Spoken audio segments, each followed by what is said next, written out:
Start. 세 번 넘이지. 총을 세 번. Start. Start. Go. 나무 중앙에 돌로. 세 번. 넘이지. 아무이도.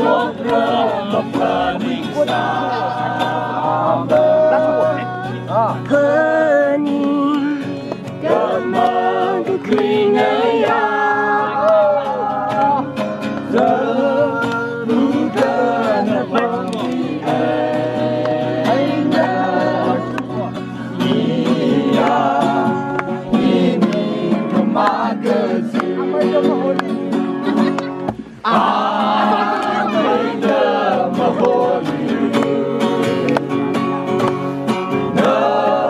Rashokra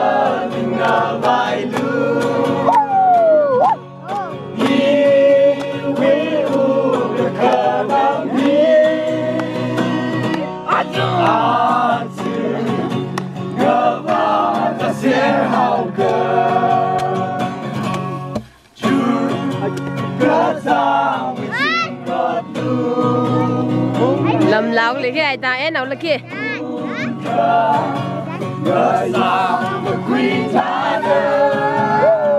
Cái nào rồi nó làm gì nó vậy? Ran thoa, tôi lui với xung đang, ran thoa giờ nào này kia. Ya, cái này nó bắt đầu là yên đừng vậy. Một hack society nickname nè. Ameida Maholuilu.